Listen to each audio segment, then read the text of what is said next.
আমরা দোয়া করি আল্লাহ পাক আমাদের সবাইকে রমজান মাস পর্যন্ত পৌঁছে দিন এবং রমজান মাসে বেশি বেশি আমল করার তৌফিক এনায়েত করুন, আমিন।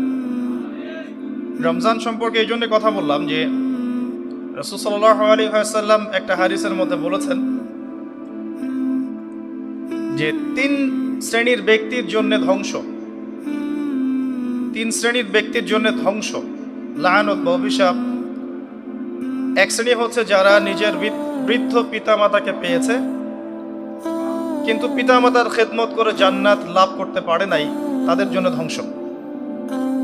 আর এদের সংখ্যা দিন দিন বাড়ছে, এই জেনারেশনের সংখ্যা দিন দিন বাড়ছে যারা পিতামাতার খেদমত করতে চায় না। দ্বিতীয়ত হচ্ছে সেই শ্রেণীর মানুষ যারা রমজান মাসকে পেয়েছে, রমজান মাসকে পেয়েও তারা নিজেদের গুনাহ মাফ করাতে পারলো না, তাদের জন্য ধ্বংস।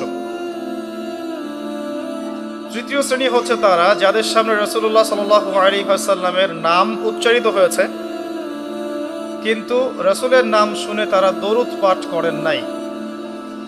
এই তিন শ্রেণীর ব্যক্তির জন্য রাসূলুল্লাহ সাল্লাল্লাহু আলাইহি ওয়াসাল্লাম ধ্বংসের দোয়া করেছেন। আমরা আল্লাহর কাছে দোয়া করি আল্লাহ পাক আমাদেরকে এই তিন শ্রেণীর অন্তর্ভুক্ত না করুন, আমিন। এবং আসন্ন রমজানে আমরা যেন রমজানকে কাজে লাগিয়ে আমাদের গুনাহগুলোকে মাফ করাতে পারি, আল্লাহ পাক সেই তৌফিক এনায়েত করুন, আমিন। আমাদের যারা পিতামাতা বেঁচে আছে যাদের, তারা যেন পিতামাতাকে বোঝা মনে না করি, বরং জান্নাতে যাওয়ার মাধ্যম মনে করে তাদের সেবা যত্ন করার মানসিকতা তৈরি করি, আল্লাহ পাক তৌফিক এনায়েত করুন, আমিন। এবং রাসূলুল্লাহ সাল্লাল্লাহু আলাইহি ওয়াসাল্লামের নাম শুনলেই কমপক্ষে সাল্লাল্লাহু আলাইহি ওয়াসাল্লাম এই কথাটা বলার অভ্যাস গড়ে তুলি, আল্লাহ কবুল করুন, আমিন। রমজানকে কাজে লাগানোর জন্যে আগে থেকেই প্রস্তুতির প্রয়োজন আছে। যে ব্যক্তি নামাজ পড়ে না 5 ওয়াক্ত, রমজানের প্রথম দিনেই সে 5 ওয়াক্ত নামাজি হয়ে যাবে, এটা কিন্তু ডিফিকাল্ট। এই জন্য এখন থেকেই নামাজের চর্চা করতে হবে। রমজানে কয়েকটা কাজ খুব বেশি বেশি গুরুত্ব দিয়ে করবেন। 1 নাম্বার, জামাতের সাথে 5 ওয়াক্ত সালাত পারা যাবে ইনশাআল্লাহ। 2 নাম্বার, নিজের মালের যাকাত দিয়ে দিবেন। এটা কি ব্যবসায়িক সমিতির উদ্যোগে প্রোগ্রাম? নিজেদের মালের যাকাত হিসাব করে মুফতি সাহেবদের কাছে যাবেন, কওমি উলামায়ে কেরামের কাছে যেতে পারেন, গিয়ে যাকাতের আপনার নিসাব হিসাব করে নেবেন যে আপনার কতটুকু যাকাত এসেছে। এবং এটা দেওয়ার সবচেয়ে উত্তম সময় হচ্ছে রমাদান মাস। যাকাতগুলো দিয়ে দিবেন, আল্লাহ পাক তৌফিক দান করুন। সাদাকাতুল ফিতর দিবেন রমজান মাসে। তারাবির সালাত অবশ্যই অ্যাটেন্ড করবেন, তারাবির সালাত মিস করবেন না। পরিবারের ব্যক্তিদেরকে একসাথে নিয়ে ইফতার করবেন, আলাদা আলাদা করে করবেন না। বেশি থেকে বেশি মানুষকে ইফতার করাবেন, সামাজিকভাবে, রাষ্ট্রীয়ভাবে, সংগঠনের উদ্যোগে বা ব্যক্তিগত পর্যায়ে বেশি থেকে বেশি মানুষকে ইফতার করাবেন। এবং কোরআনুল কারীমকে বেশি সময় দিবেন। প্রতিদিন অন্তত পক্ষে 1 পারা করে তেলাওয়াত করবেন। যারা হাফেজ কোরআন তারা পুরো কোরআন হিফজ আবার চর্চা করবেন। যারা আরও বড় লেভেলে আছেন কোরআন গবেষণা করবেন। 5 ওয়াক্ত নামাজের পরে একটা করে হাদিস পড়ার চেষ্টা করবেন মসজিদের মধ্যে। আসর থেকে মাগরিব এই সময়টুকুর মধ্যে, আসরের নামাজের পরে মসজিদ ভিত্তিকভাবে দার্সের ব্যবস্থা করবেন, তালিমের ব্যবস্থা করবেন। 30 দিন 30টা আলাদা আলাদা টপিকে কথা হবে, জনগণ জানতে পারবে। পারা যাবে? ব্যবসায় এই মাসে খুব বেশি লাভের চেষ্টা করবেন না, পরকালীন লাভের চেষ্টা করবেন। সিন্ডিকেট করে দ্রব্যমূল্যের দাম বাড়িয়ে দিবেন না, চেষ্টা করবেন মানুষকে আরো সহজ করে দেওয়ার জন্য। যারা খাবারের ব্যবসা করেন রমজান মাসে বেশি বেশি মানুষকে খাবার খাওয়াবেন, আল্লাহ বরকত দিবে ইনশাআল্লাহ। কাপড়ের ব্যবসা করেন, বেশি থেকে বেশি মানুষকে কাপড় দান করবেন রমজান মাসে। রমজানে মুসলিমদের নিত্য প্রয়োজনীয় যে দ্রব্যগুলো আছে এগুলো যারা বিক্রি করেন তাদের প্রতি অনুরোধ থাকবে যে কৃত্রিম সংকট সৃষ্টি করে দাম বাড়াবেন না, বরং মানুষের জন্য সহজ করে দিবেন। আল্লাহ আপনার রিজিকে বরকত দিবে ইনশাআল্লাহ। বিশ্বের প্রায় প্রতিটা মুসলিম কান্ট্রিতেই রমজান মাসে দ্রব্যমূল্যের দাম নিয়ন্ত্রণে থাকে, কমে যায়, ইল্লাল বাংলাদেশ ছাড়া। কিন্তু আমরাই 90% মুসলিমের দেশ, এই মাস লাভের মাস, পরকালীন লাভের মাস, দুনিয়ার লাভের মাস নয়। বরং রমজান আসার আগেই পুরো মাসের বাজার এবং ঈদের শপিং করে ফেলে দিবেন। রমজান মাসে বেশি বেশি মার্কেটে যাবেন না, এবং স্ত্রী সন্তানদেরকেও বেশি বেশি মার্কেটে যেতে দিবেন না। বরং এই মাসে পর্দা আরও বজায় রাখার চেষ্টা করবেন। রাস্তার মোড়ে মোড়ে যে হোটেলগুলো থাকে, ঘোমটা হোটেল, এই হোটেলের মালিকদের প্রতি নসিহত থাকবে যে আল্লাহকে ভয় করেন। হোটেলের বাইরে লিখে দিবেন, মুসলিমদের জন্য খাওয়া আমার হোটেলে জায়েজ নাই।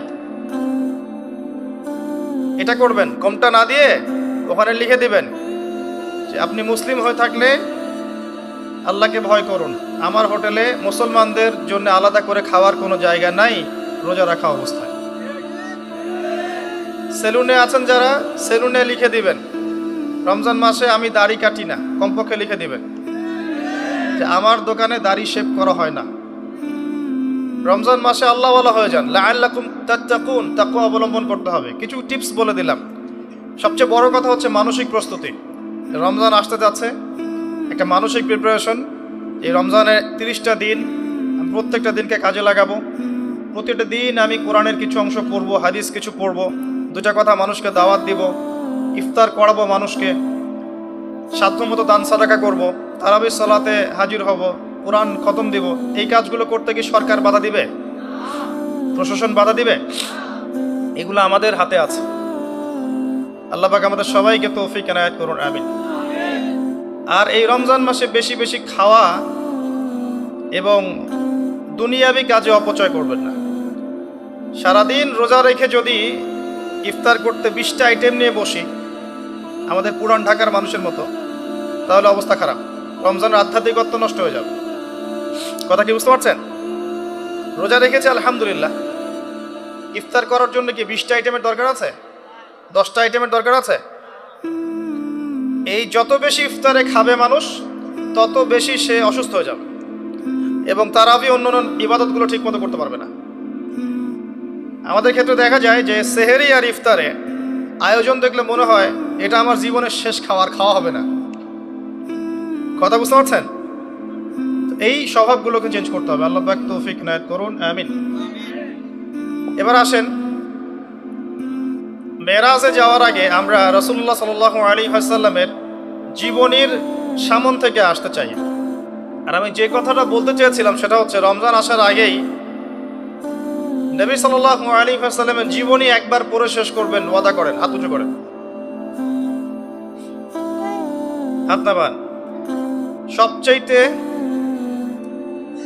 সেরা বই আমার কাছে জীবনীর উপরে, নবী সাল্লাল্লাহু আলাইহি ওয়াসাল্লামের জীবনীর উপরে অনেক বই আছে, তবে আমার কাছে মনে হয় সবচেয়ে বেস্ট বইটা হচ্ছে আর রাহিকুল মাখতুম। নাম মনে থাকবে? রাহিকুল মাখতুম, আল্লামা সফিউর রহমান মোবারকপুরী রাহিমাহুল্লাহ, যিনি এই সাবকন্টিনেন্টের মানুষ ছিলেন, তিনি বইটা লিখেছেন এবং বইটা 1182টা বইয়ের মধ্যে প্রথম স্থান অধিকার করেছে। 1182টা বা 83টা বইয়ের মধ্যে এই বইটা প্রথম স্থান অধিকার করেছে এই সৌদি আরবের কম্পিটিশনে। তো এই বইটার যে প্রাণবন্ত সিরাতের বই আমি আসলে পড়িনি, আর অনেক সিরাতের বই আছে, এবং আমি অনুরোধ করব সিরাতের বেশি বেশি বই কিনবেন। একটা সিরাতের বইয়ে সব তথ্য হয়তো থাকবে না, এখানে ভেরিয়েশন আনতে হবে আপনাকে। বিভিন্ন সিরাতের বই কিনবেন, কিন্তু আর রাহিকুল মাখতুম বইটা মাস্ট বি পড়ার চেষ্টা করেন। রমজান মাস আসার আগেই বইটা শেষ করবেন, ওয়াদা করেন ইনশাআল্লাহ। আল্লাহ পাক তৌফিক দান করুন। এবং রমজান মাস আসার আগেই কোরআন তেলাওয়াত শিখে নেবেন, ওয়াদা করেন। আগামীকাল থেকেই প্রয়োজনে স্থানীয় মসজিদের যিনি ইমাম আছেন বা মুয়াজ্জিন সাহেব আছেন বা মাদ্রাসা শিক্ষকরা আছেন, তাদের কাছে যাবেন। 1 থেকে 2 মাসের বেশি সময় লাগার কথা না আপনার তাজবিদ শিখতে। সবার তো শিখলেই বিশুদ্ধ হয়ে যাবে না। পড়তে পড়তে পড়তে পড়তে একটা পর্যায়ে আপনার মুখের মধ্যে জড়তা আল্লাহ কাটিয়ে দিবে, তখন আপনি ইনশাল্লাহ ফ্লুয়েন্টলি পড়তে পারবেন। কিন্তু শিখতে, নিয়মকানুনগুলো শিখতে 1 থেকে 2 মাসের বেশি লাগার কথা না। আর আমি জানি আপনারা জীবনে অনেক কিছুই পড়েছেন, আপনারা জীবনে এসএসসি, এইচএসসি, অনার্স মাস্টার সব করেছেন। BBA করেছেন, ডক্টরেট ডিগ্রি অর্জন করেছেন, মেডিকেল সায়েন্স পড়েছেন, কঠিন কঠিন সাবজেক্ট পড়েছেন, বাংলা সাহিত্য পড়েছেন, উপন্যাস পড়েছেন, শরৎচন্দ্র, বঙ্কিমচন্দ্র, হুমায়ুন আহমেদ সব পড়ে শেষ করে ফেলেছেন। রবীন্দ্র নজরুল তো শেষ আগেই। ইংরেজিতে অনার্স করছেন, ইকোনমিক্সে অনার্স করছেন, ম্যানেজমেন্ট পড়ছেন, অ্যাকাউন্টিং পড়ছেন, কঠিন সাবজেক্ট পড়ছেন, ফিজিক্স কেমিস্ট্রি পড়ছেন, বায়োলজি পড়ছেন, কিন্তু 1-2 মাস 3 মাসের মধ্যে আপনি কোরআন শিখতে পারবেন না, এটা আসলে বিশ্বাসযোগ্য নয়। এই ক্যাপাবিলিটি আল্লাহ পাক আপনার মস্তিষ্কে দিয়েছেন, আল্লাহর ওয়াস্তে আপনি কাজে লাগান, ইনশাল্লাহ পরকালে আপনি সফল হবেন। রমজান আসার আগেই শিখতে হবে এই কারণে, যাতে রমজানের প্রথম দিন থেকে আপনি তেলাওয়াত করতে পারেন, ডেইলি 1 পারা পারা যাবে ইনশাল্লাহ। এই কোরআন কার উপর নাজিল হয়েছে? মুহাম্মদ সাল্লাল্লাহু আলাইহি ওয়াসাল্লামের প্রতি। কখন নাজিল হয়েছে আমাকে বুঝতে হবে। একটু বসেন, রিল্যাক্স হন, আমাকে দেখা না গেলে কোনো সমস্যা নেই, আমার কথাগুলো শুনেন। আর আমি তো জামাই না যে আমাকে দেখতেই হবে। তো নবী সাল্লাল্লাহু আলাইহি ওয়াসাল্লাম যে সময়ে তার উপরে কোরআন নাজিল হয়েছে, এই সময়টা একটু বুঝতে হবে। ওই যুগটাকে বলা হয় কি? আইয়ামে জাহিলিয়াত, মানে কি? অন্ধকারাচ্ছন্ন যুগ। ওই যুগে মৌলিকভাবে অনেক সমস্যা ছিল, কিন্তু মোটা দাগে 5টা সমস্যা ছিল। কয়টা? 5টা। এখান থেকে আমি মেরাজের দিকে যাবো ইনশাআল্লাহ। 5টা মৌলিক সমস্যা ছিল। 5টা সমস্যার প্রথম হচ্ছে শিরক। ওই যুগের মানুষরা আল্লাহর সাথে শিরক করত। তারা মূর্তি পূজা করত, তারা মাধ্যম পূজা করত, তারা কবর পূজা করত, তারা মৃত ব্যক্তির পূজা করত, তারা প্রকৃতির পূজাও করত কোনো কোনো ক্ষেত্রে। আর অল্প কিছু মানুষ ছিল নাস্তিক, অল্প কিছু, খুব বেশি না। এই যে শিরকের এই সমস্যাটা এখনকার বিশ্বের মধ্যে নাই। আচ্ছা, দ্বিতীয় সমস্যা ছিল রিবা বা সুদ। তাদের ম্যাক্সিমাম মানুষ সুদ ভিত্তিক অর্থনীতির সাথে জড়িত ছিল। এই সমস্যাটা কি এখনকার বিশ্বে নাই? তো দ্বিতীয় সমস্যা ছিল রিবা, যেটা এখনকার বিশ্বের অন্যতম মৌলিক সমস্যা। আপনি যদি বিশ্বের অর্থনীতির দিকে তাকান, আপনি দেখবেন বিশ্বের পুরো অর্থনৈতিক সিস্টেমটা সুদ ভিত্তিক। কেউ এর বাইরে নয়, কেউই বাইরে নয়। আমরা এমন একটা যুগে বাস করছি যেখানে কেউ যদি সুদ থেকে বাইরে থাকতে চায়, যে আমি মোটেই খাবো না, একবারেই খাবো না, টোটালি খাবো না, তারপরেও তার গায়ের মধ্যে সুদের ছিটা ফোটা লাগবে। কথা বুঝতে পারছেন? এটা সেই যুগ। কিভাবে লাগবে সেটা সম্পর্কে জানার জন্য রিবা কেন্দ্রিক যে বইগুলো আছে, আল্লামা তাকি উসমানীর বই আছে, ইনশাআল্লাহ আগামীতে এটার উপর বিস্তারিত আলোচনা আসবে। এগুলো পড়েন এবং শোনেন, ইনশাআল্লাহ কাজে দিবে। শুধু এতটুকু বলবো, যে খায়, যে দেয়, যে সাক্ষী থাকে এবং যে লিখে রাখে, উভয়কেই, এই 4 শ্রেণীর মানুষকেই নবী সাল্লাল্লাহু আলাইহি ওয়াসাল্লাম সমান অপরাধী বলেছেন। পুরো সিস্টেমটার মধ্যে এগুলো পড়ে যাবে। এমনকি যদি দেখেন আমি খাচ্ছি না, একটা ফ্ল্যাট বাসায় ভাড়া আছি, এই বাসা যে করেছে সে সুদের লোন নিয়ে করেছে, আমার ভাড়ার টাকা থেকে সে লোন শোধ করে, পরোক্ষভাবে আমিও সুদের সাথে জড়িত আছি। এটা সেই যুগ যেখানে আপনি বেঁচে থাকতে চাইলে পারবেন হয়তোবা, যদি আপনার তাকওয়া অনেক উঁচু লেভেলের হয়, কিন্তু ধুলি কণা আপনার গায়ে লাগবেই, আপনি বাঁচতে পারবেন না। তৃতীয় সমস্যা ছিল মাদক। আইয়ামে জাহিলিয়াতের তৃতীয় সমস্যা ছিল মাদক। এখনকার বিশ্বের দিকে আপনি তাকান, আপনি দেখবেন ম্যাক্সিমাম যুব সমাজ এই সমস্যায় নিপতিত আছে, আছে না? সেম সমস্যা। চতুর্থ সমস্যা ছিল নারীর অবমাননা। এটা সম্পর্কে বলার আমার কোনো প্রয়োজন নাই, যথেষ্ট বলেছি এই পর্যন্ত আমি। নারীকে যেভাবে আজকে আমরা পণ্যের ন্যায় ব্যবহার করছি, এটা আইয়ামে জাহিলিয়াতের সেই বন্যতাকেও হার মানিয়েছে। 5 নম্বর সমস্যা ছিল গোত্রীয় দ্বন্দ্ব, গোত্রীয় রক্তক্ষয়ী সংঘাত। এই 5টা ছিল মৌলিক সমস্যা। এখন আপনি আপনার সমাজ এবং বিশ্বের দিকে তাকিয়ে দেখেন এই 5টা সমস্যা আছে কি নাই? আছে। এরকম একটা যুগে জন্ম নিয়েছেন প্রিয় নবী মুহাম্মদুর রাসূলুল্লাহ সাল্লাল্লাহু আলাইহি ওয়াসাল্লাম। এরকম সমাজে থেকেও তিনি কখনো পাপের ধার কাছেও যান নাই। বলেন সুবহানাল্লাহ। এরকম একটা সমাজে থেকেও যখন তিনি নবী হননি, তখনও পাপের ধার কাছেও তিনি যান নাই। তিনি কখনো শিরক করেননি, কখনো মূর্তি পূজা করেননি, কখনো রিবা খাননি, আর বাকি বিষয়গুলো ধার কাছেও যাননি। বরং তিনি হিলফুল ফুজর তৈরি করেছিলেন যাতে করে সমাজের এই অসঙ্গতিগুলো দূর করা যায়। এটা তো আপনারা জানেন। এরপর তিনি নবী হলেন 40 বছর বয়সে। প্রথম কোন আয়াত নাজিল হয়েছিল? সূরা আলাকের প্রথম 5 আয়াত আল্লাহ পাক প্রথমে পড়তে বলেছেন, ইকরা বিসমি রাব্বিকাল্লাযী খালাক খালাকাল ইনসানা মিন আলাক ইকরা ওয়া রাব্বুকাল আকরাম আল্লাযী আল্লামা বিল কলম আল্লামাল ইনসান মা লাম ইয়ালাম। এখানে প্রথম কথাটা হচ্ছে পড়ুন। আল্লাহ পাক প্রথমে বললেন না সুদ খেও না, শিরক করো না, মাদক সেবন করো না, জেনার ধার কাছেও যেও না। আল্লাহ পাক এগুলো কিছুই বললেন না। এমনকি আল্লাহ এটাও বললেন না সুবহানাহু ওয়া তাআলা যে নামাজ আদায় করো, যাকাত দাও, রমজান মাসে সাওম রাখো। আল্লাহ পাক কি বললেন? পড়ুন। আপনার জীবনের প্রথম ফরজ হচ্ছে পড়াশোনা করা। আমাদের জীবনের প্রথম ফরজ হচ্ছে পড়াশোনা করা। যে যত বেশি কনস্ট্রাকটিভ সিলেবাসে পড়াশোনা করবে তার অন্তর্দৃষ্টি তত বেশি সুদূর প্রসারী হবে ইনশাআল্লাহ তাআলা, এবং তার আমল আরো সুন্দর হবে, তার ব্যবহার সুন্দর হবে, চরিত্র সুন্দর হবে, তার মনুষ্যত্ব ভালো হবে। তার দ্বারা সমাজ, দেশ, রাষ্ট্র, উম্মাহ ভালো কিছু পাবে ইনশাআল্লাহ। অশিক্ষিত মূর্খ জনগণকে দিয়ে রাষ্ট্রের কোনো কাজ নাই, আছে? শিক্ষাটা হতে হবে এমন জ্ঞান, ইকরা বিসমি রাব্বিকাল্লাযী খালাক, পড়ুন আপনার সেই রবের নামে যিনি আপনাকে সৃষ্টি করেছেন। যে জ্ঞান আপনাকে আপনার স্রষ্টা, ওদের ভাষা ব্যবহার করে বলছি, আপনার ইলাহ আল্লাহর দিকে নিয়ে যাবে, সেটাই প্রকৃত জ্ঞান। যে জ্ঞানটা আপনাকে আল্লাহ থেকে দূরে সরাচ্ছে দিন দিন, এটা জ্ঞান নয়, এটা জাহেলিয়াত। আমি কি বুঝাতে পারছি? এবার আপনি চিন্তা করে দেখেন যে আপনার জ্ঞানটা আপনাকে কি আল্লাহর দিকে নিয়ে যাচ্ছে নাকি আল্লাহ থেকে দূরে সরাচ্ছে। এরপরে আপনি চিন্তা করবেন আপনি প্রকৃত জ্ঞানী কিনা। কেউ যদি অক্সফোর্ড, কেমব্রিজ, হার্ভার্ড থেকে পাশ করে আসে, এসে বলে যে পর্দা এটা সেকেলে প্রথা, ওই যুগে চলতো এই যুগে চলে না, এই ব্যক্তিকে আমরা জ্ঞানী বলতে পারি না।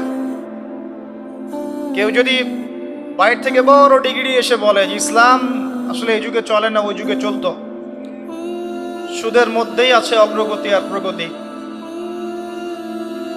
ফ্রি মিক্সিং ভালো জিনিস, ছেলে মেয়ে একসাথে পথ চলবে, খারাপ কিছু না, মাদকদ্রব্য খাওয়াই যায়, মানুষ মাদকদ্রব্য খেলে ভালো কাজ করার উৎসাহ পাবে, এরকম কথাবার্তা যদি কেউ বলে, বা আল্লাহর হালালগুলোকে হারাম করে দেয়, হারামগুলোকে হালাল করে নেয়, এই ব্যক্তি বা এই সম্প্রদায়কে আমরা জ্ঞানী বলতে পারি না। কারণ তাদের জ্ঞান তাদেরকে আল্লাহ থেকে দূরে সরিয়ে দিয়েছে। ইকরা বিসমি রাব্বিকাল্লাযী খালাক, পড়ুন আপনার সেই রবের নামে যিনি আপনাকে সৃষ্টি করেছেন। খালাকাল ইনসানা মিন আলাক, যিনি মানুষকে সৃষ্টি করেছেন জমাট বাঁধা রক্তপিণ্ড থেকে। ইকরা ওয়া রাব্বুকাল আকরাম, পড়ুন আপনার রব মহামান্বিত। আল্লাযী আল্লামা বিল কলম, যিনি আপনাকে কলম দ্বারা জ্ঞান শিক্ষা দিয়েছেন। মানুষ জ্ঞান অর্জন করতে পারেনি, প্রথমে আল্লাহ মানুষকে জ্ঞান শিখিয়েছেন। এটাকে বিশ্বাস করেন? ওয়াল্লামা আদামাল আসমাআ কুল্লাহা, আমি আদমকে সমস্ত নাম শিক্ষা দিয়েছি। কে শিক্ষা দিয়েছেন?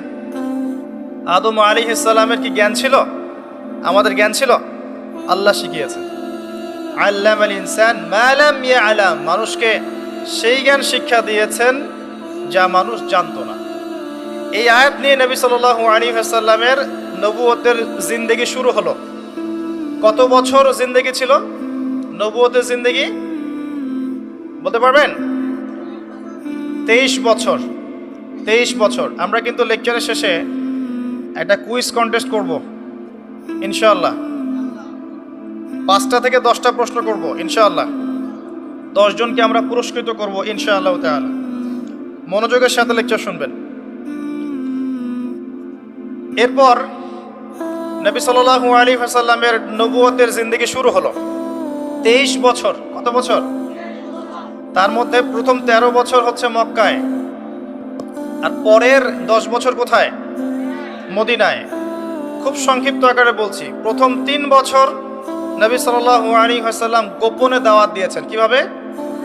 একদম গোপনে গোপনে প্রথমে বাড়ির লোকজনকে, তারপর নিকট আত্মীয় যারা তাদেরকে, তারপর যাদের সাথে সম্পর্ক ভালো ক্লোজ তাদেরকে, এরপরে আস্তে আস্তে আমভাবে। এটাই দাওয়াতি কাজের সুন্নাহ। এরপর চতুর্থ থেকে দশম এই সময়টুকুতে তিনি প্রকাশ্যে দাওয়াত শুরু করেছিলেন, তার সম্প্রদায়কে দাওয়াত দিলেন। যারা তার কথা বিশ্বাস করলো না, বেশিরভাগ মানুষই কুফরি করলো, বরং তারা ইসলাম যারা কবুল করেছে এদের উপরে নির্যাতন শুরু করলো। নির্যাতনের মাত্রা দিন দিন বাড়তে থাকলো। যখন হামজাহ এবং ওমর রাদিয়াল্লাহু আনহুমা তাদের মতো কিছু সাহাবী ইসলাম কবুল করলেন, ইসলাম তখন শক্তিশালী হওয়া শুরু করলো। তারপরেও নির্যাতনের মাত্রা বাড়তে থাকলো। এক পর্যায়ে সাহাবীরা হিজরত করলেন আবিসিনিয়ায়। কোথায়? আবিসিনিয়ায়। প্রথম হিজরত মদিনায় হয়নি, প্রথম হিজরত আবিসিনিয়ায়। এটা হচ্ছে ইথিওপিয়ার পাশে, এখনকার মানচিত্রে ইরিত্রিয়া নামে একটা জায়গা আছে। দেখেছেন কখনো? বিশ্বের ম্যাপ দেখেছেন কখনো? বিসিএস কোচিং যারা করছেন তাদের তো জানার কথা। ইরিত্রিয়া ছিল সেই জায়গা যেখানে হিজরত করেছিলেন সাহাবীরা। সেখানে একজন বাদশাহ ছিলেন, তার নাম বাদশাহ নাজাশী। তিনি একজন খ্রিস্টান ছিলেন, কিন্তু ভালো খ্রিস্টান ছিলেন, সৎ। তিনি মুসলিমদেরকে আশ্রয় দিয়েছিলেন এবং তার রাজ্যে মুসলিমরা নিরাপদে ছিল, বসবাস করেছে দীর্ঘদিন। পরবর্তীতে এই বাদশাহ নাজাশী ইসলাম কবুল করে মুসলিম হন। মারা গেলে নবী সাল্লাল্লাহু আলাইহি ওয়াসাল্লাম তার গায়েবানা জানাজার নামাজও পড়েছেন। এরপরে কুরাইশদের অত্যাচার পর্যায়ে নবী সাল্লাল্লাহু আলাইহি ওয়াসাল্লাম তায়েফে হিজরত করেন, চেষ্টা করেন তায়েফবাসীকে বোঝানোর জন্য। তায়েফের লোকজন সাড়া দেয়নি, উল্টা নবী সাল্লাল্লাহু আলাইহি ওয়াসাল্লামকে রক্তাক্ত করেছিল। তিনি ফিরে আসেন মক্কায়। আবারও মক্কায় ফিরে আসার পরে অল্প দিনের ব্যবধানে, বেশি দিন না, মাত্র অল্প দিন, 3 দিন 7 দিন, কেউ বলেছে 3 মাস, এইটুকু ব্যবধানে প্রথমে চাচা আবু তালেব, তারপরে স্ত্রী খাদিজা রাদিয়াল্লাহু আনহা, তারা ইন্তেকাল করেন। এবং নবী সাল্লাল্লাহু আলাইহি ওয়াসাল্লামের এই শেষ আশ্রয়স্থল আবু তালেব, সেটাও শেষ হয়ে যায়। তার স্ত্রী খাদিজা রাদিয়াল্লাহু আনহা আল্লাহর কাছে চলে যান। এই সময়টাতে নবী সাল্লাল্লাহু আলাইহি ওয়াসাল্লাম প্রচন্ড মানসিক কষ্টে ছিলেন। আল্লাহ পাক এইরকম একটা সময়ে মেরাজের ঘটনা ঘটিয়েছে, বলে সুবহানাল্লাহ। আল্লাহ রাব্বুল আলামিন তাকে পুরো মানসিক সমস্ত কষ্ট থেকে ফারেক করে আল্লাহ পাকের সমস্ত কুদরত দেখিয়েছেন মহাবিশ্বে নিয়ে গিয়ে। যদিও বা তার আগের 3 বছর সাহাবীদেরকে বয়কট করা হয়েছিল। 3 বছর গাছের ছাল পাতা খেয়ে সাহাবীরা থেকেছেন শিয়ারে আবু তালেব নামক জায়গায়। এরপর বয়কট তুলে নেওয়া হয়। তারপর এই আমুল হুজন আসে। এর পরের বছর ইয়াসরিব বা মদিনা থেকে 6 জন যুবক এসে ইসলাম কবুল করে, বলে সুবহানাল্লাহ। তাদের নেতা ছিলেন আসাদ বিন জুরারাহ রাদিয়াল্লাহু আনহু। তিনি ফিরে যান মদিনায়। পরের বছর আবার 6 জনকে নিয়ে আসেন, টোটাল 12 জন। এই 12 জন মুসলিম হয়ে আবার মদিনায় ফিরে যান। এই 12 জনের সাথে আল্লাহর নবী সাল্লাল্লাহু আলাইহি ওয়াসাল্লাম একজন সাহাবীকে পাঠিয়ে দেন দায়ী হিসেবে। তার নাম মুসআব বিন উমাইর রাদিয়াল্লাহু আনহু। মুসআব বিন উমাইর রাদিয়াল্লাহু আনহু। প্রশ্ন কিন্তু আসবে, ভালো করে মনে রাখতে থাকেন। এরপরে মুসআব বিন উমাইর রাদিয়াল্লাহু আনহু এই 12 জন সাহাবীর সাথে যান মদিনায়। মদিনার আগের নাম ছিল ইয়াসরিব। কি নাম? ইয়াসরিব। এর পরের বছর মোট 75 জন, 73 জন পুরুষ আর 2 জন নারী, আওস এবং খাজরাজ গোত্রের, তারা আসেন। এসে নবী সাল্লাল্লাহু আলাইহি ওয়াসাল্লামের হাতে হাত রেখে বায়াত করেন। মহিলারা হাতে হাত রাখে নাই, পুরুষেরা হাতে হাত রেখেছিল। আমাদের নবীজি মহিলাদের হাতে কখনো হাত রেখে বায়াত করার নাই। এখন অনেক ভণ্ড পীর দেখা যায় মহিলাদের হাতে হাত রেখে বায়াত করাচ্ছে। মহিলারা হাত ধরে বায়াত করাতে হয়? মহিলারা মৌখিক বায়াত করবে। তো 75 জন সাহাবী এসে ইসলাম কবুল করে আবার চলে যান মদিনায়। এই যে 75 জন ইসলাম কবুল করলেন, মদিনার বিশাল একটা জনগোষ্ঠী, কিন্তু 75 জন কম নয়, কারণ ওইখানে জনসংখ্যা এত বেশি ছিল না। তারপরের বছর নবী সাল্লাল্লাহু আলাইহি ওয়াসাল্লাম নিজে এবং সাহাবীরা সবাই গিয়ে হিজরত করেন মদিনায়। কথা বুঝতে পারছেন? এই যে নতুন একটা রাষ্ট্রের জন্ম হলো। মক্কা থেকে সবাই এখন মদিনায়, মক্কায় ঘরবাড়ি ছেড়ে দিয়ে নিঃস্ব হাতে, খালি হাতে, আল্লাহর উপর তাওয়াক্কুল করে। ওখানে আনসারী সাহাবীরা তাদেরকে বরণ করে নিলেন। এমনভাবে বরণ করলেন যে কারো যদি 2টা জমি থাকে একটা জমি দিয়ে দিয়েছে, কারো 2টা বাড়ি থাকলে একটা বাড়ি দিয়ে দিয়েছে। এমনভাবে বরণ করে নেন। নতুন রাষ্ট্র হলো, নবী সাল্লাল্লাহু আলাইহি ওয়াসাল্লাম সেখানে মদিনা সনদ করলেন। ওখানকার ইহুদিদের সাথে চুক্তি হলো, ওখানকার জনগণের সাথে চুক্তি হলো এবং আমরা শান্তিপূর্ণ একটা রাষ্ট্র পেলাম। এরপর নবী সাল্লাল্লাহু আলাইহি ওয়াসাল্লাম সেখানে অর্থনীতি সমৃদ্ধ করতে লাগলেন, সামরিক বাহিনী সমৃদ্ধ করতে লাগলেন, অস্ত্রশস্ত্র সব কিছু হতে লাগলো। একটা রাষ্ট্রের যা যা প্রয়োজন সব কিছু সেখানে হতে লাগলো।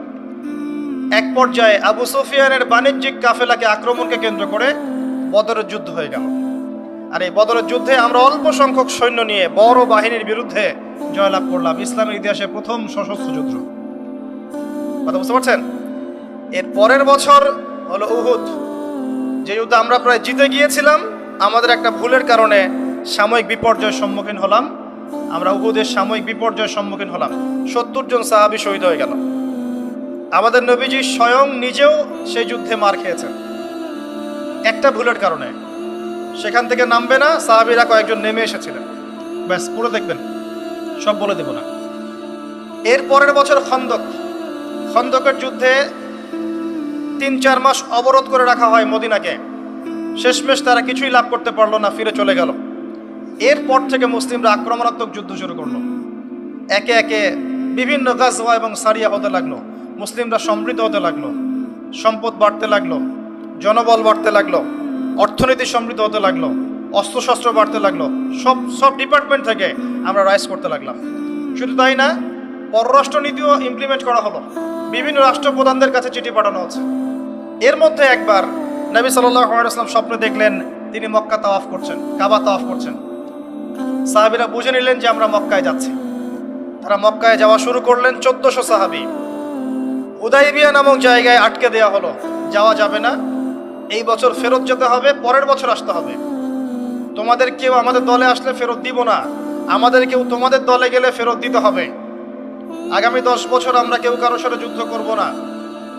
আগামী বছর উমরা করতে আসবে মাত্র 3 দিনের জন্য, কোনো অস্ত্র সাথে আনা যাবে না। সবগুলোতে নবীজি বললেন ঠিক আছে, ডিল, কোনো সমস্যা নেই। তারা ফেরত চলে গেলেন। ওই বছর উমরা করা হলো না। নবীজি ফেরত গিয়েই খায়বার আক্রমণ করলেন। খায়বার ইহুদিরা ছিল, ইহুদিদেরকে পরাজিত করা হলো। খায়বার মুসলিমদের দখলে চলে আসলো। এর আগে আরো 2টা ইহুদি কওমকে সেখান থেকে, মদিনা থেকে বহিষ্কার করা হয়। একটা বনু নাজির, একটা হচ্ছে বনু কাইনুকা। আর খন্দকের যুদ্ধে বহিষ্কার করা হয় বনু কুরাইজাকে। এরা সবাই খায়বার আশ্রয় নিয়েছিল। খায়বারকে আক্রমণ করে ইহুদিদেরকে আরব উপদ্বীপ থেকে বের করে দেওয়া। তার পরের বছর হচ্ছে মক্কা বিজয়। নবী সাল্লাল্লাহু আলাইহি ওয়াসাল্লাম মক্কা বিজয় করলেন। মক্কার সমস্ত মূর্তিগুলো ভেঙে ফেললেন। বেলাল রাদিয়াল্লাহু আনহু কাবা ঘরের উপর উঠে আযান দিলেন। নবীজি সবাইকে মাফ করে দিলেন। দলে দলে মানুষ ইসলাম কবুল করলো। সূরা নসর নাজিল হলো, ইজা জাআ নাসরুল্লাহি ওয়াল ফাতহ। সূরা মাইদা 3 নম্বর আয়াত নাজিল হলো। এরপর নবীজি মদিনায় ফিরে গেলেন। তার মাঝে হুনাইনের যুদ্ধ হয়েছে, এর আগে একটা মোতার যুদ্ধ হয়েছে, তারপর একটা তাবুক যুদ্ধ হয়েছে। ব্যাস, এরপরে মদিনায় ফিরে গিয়ে মাত্র 81 বা 83 দিন নবীজি বেঁচে ছিলেন। তিনি বলে গেলেন তার আগে বিদায় হজের ভাষণে, তোমরা সবাই ভাই ভাই, সাদার উপর কালো, কালোর উপর সাদা, ধনীর উপর গরিব, গরিবের উপর ধনী, আরবের উপর অনরব, অনরবের উপর আরব, কোনো ভেদাভেদ নাই। তোমরা সবাই আদম সন্তান, আদম মাটির সন্তান। নবীজি বললেন সাল্লাল্লাহু আলাইহি ওয়াসাল্লাম, সাহাবীরা, আমি কি তোমাদের কাছে আমার অর্পিত দায়িত্ব পালন করেছি, পৌঁছে দিয়েছি? সাহাবায়ে কেরাম বললেন, হ্যাঁ, আমরা সাক্ষ্য দিয়েছি আপনি পৌঁছে দিয়েছেন। নবীজি বললেন, আল্লাহুম্মা ফাশহাদ, আল্লাহ আপনি সাক্ষ্য থাকেন আমি আমার দায়িত্ব পৌঁছে দিয়েছি।